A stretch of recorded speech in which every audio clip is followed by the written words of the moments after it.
Camerounais. Je suis chez moi à Vebe. Qui dit à Vebe, dis-moi, faut pas qu'on vienne nous faire n'importe quoi, non? Les enfants au Canada, tous les jeunes rêvent du Canada.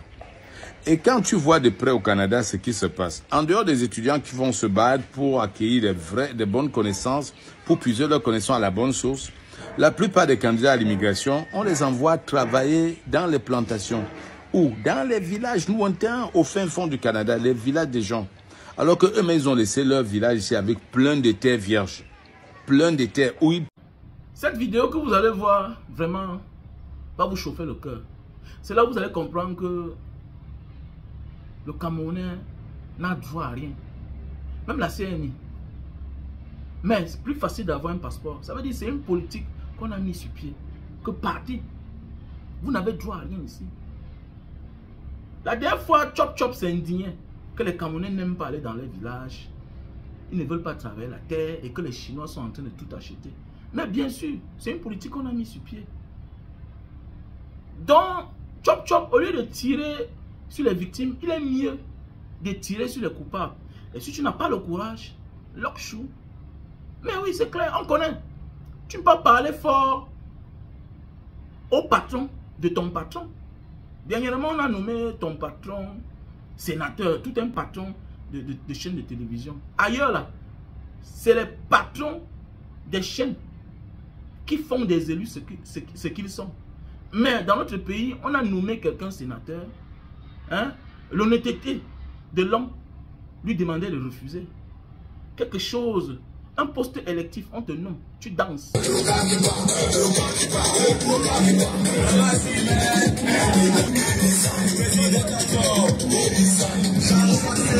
Que moto d'ego. Directement, ça te discrédite. Donc, c'est pour dire que quoi?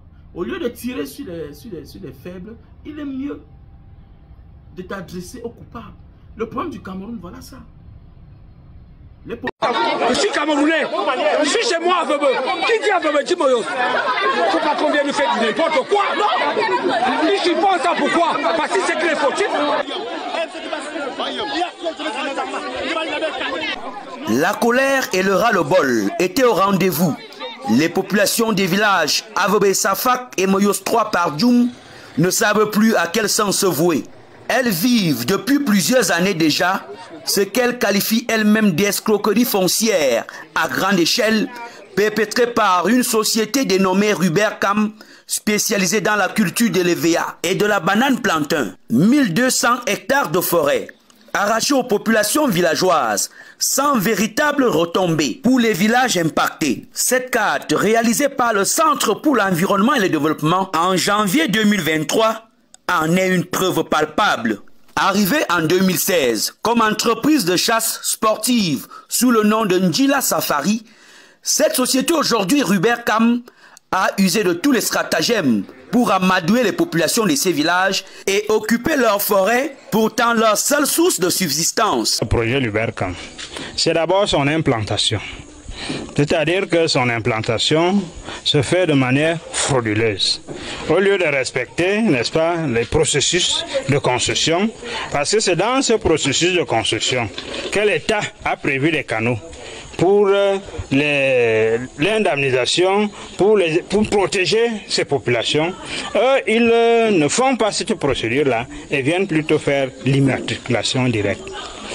Vous vous rendez compte que pour nous prendre 1200 hectares, un sous-préfet s'est permis de faire une note qui autorise à monsieur le directeur général de Rubercam d'implanter déjà son EVA et ses plantains sur les 1200 hectares. Est-ce que c'est le sous-préfet qui accorde 1200 hectares à un expatrié?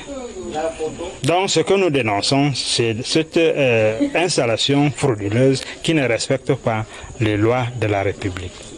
Compétente. Nous avons saisi d'abord le tribunal administratif. Nous avons saisi le tribunal administratif. Nous avons saisi le tribunal de première instance de Djoum pour le pénal. Le tribunal administratif pour annuler la lettre que monsieur le sous-préfet a faite, n'est-ce pas, au directeur général de Rubercam pour lui permettre d'implanter. Et en même temps, nous avons saisi le ministre du Cadastre et des Affaires foncières pour qu'il veille au respect des textes, n'est-ce pas, liés au foncier au Cameroun, et d'un, et de deux, qu'il veuille bien arrêter les travaux. Le temps, n'est-ce pas, qu'on voit clair sur le problème de Rubert-Kam. Il faut noter que à Avebe, il n'y a pas que le problème de Rubert-Kam. Il y a aussi le problème de Ndila Safari, parce que Ndila Safari a obtenu en 2021 une concession sur 10 hectares. Les populations sont extorquées de la terre. On prend, on donne à un expatrié avec titre foncier à l'appui. Pour dire ceci, ici, le cas, ce n'est pas un Camerounais qui allait dans une région pour acheter les terres et qu'on lui dise par la suite, rentre dans ta région natale, comme ils font souvent. Cette fois-ci, c'est les étrangers. L'autre a eu 1200 hectares, l'autre 10 hectares, ainsi de suite. Au profit de qui? Regardez les populations là, vous sentez qu'elles se portent mal. Voilà les jeunes hein, qui sont dans le village, mais qui n'ont pas droit aux terres. Oui, qui n'ont pas droit aux terres. Demain, vous serez surpris que les gens immigrent au Canada, qui n'est pas un mauvais pays. C'est un pays, c'est l'un des pays les plus riches du monde. Tout ce qu'on a sous-sol là, eux aussi ils ont. C'est clair. Pendant ce temps, vous-même, vos enfants et vos femmes sont en Europe, monsieur Chop Chop. Donc arrêtez de déranger les gens. Si vous n'avez pas le courage de dire la vérité, il est mieux de se taire et laisser les gens tranquilles. Déjà, la domination du monde est basée sur l'immigration. Même ceux qui nous contrôlent aujourd'hui, c'est parce qu'ils ont immigré pour venir chez nous. Donc on ne va pas toujours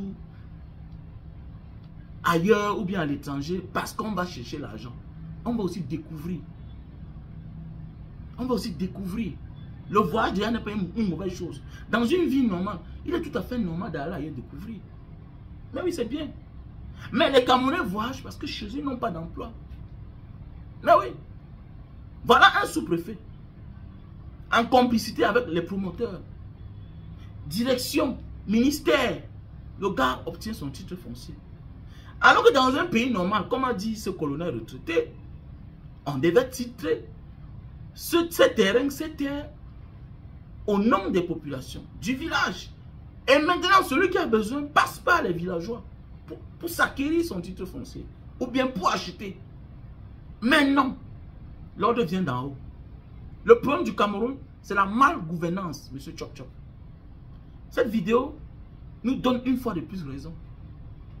Que ce que vous voulez faire croire aux gens, que ce n'est pas ça. Le Camerounais est un peuple battant. Voilà pourquoi le même Camerounais qu'on traite de paresseux chez lui au Cameroun, le même tu le retrouves ailleurs, il est champion. Ainsi de suite. Dans tous les domaines confondus, vous allez voir les Camerounais méritent. Ils sont parmi les 5 premiers. Et parfois ils sont les premiers. Celui qui suit, c'est le Nigérien. Dans tous les domaines. Pourquoi? Parce que dans notre pays, nous sommes stigmatisés nous-mêmes. Nous ne sommes pas considérés. Le Camerounais, c'est un travailleur.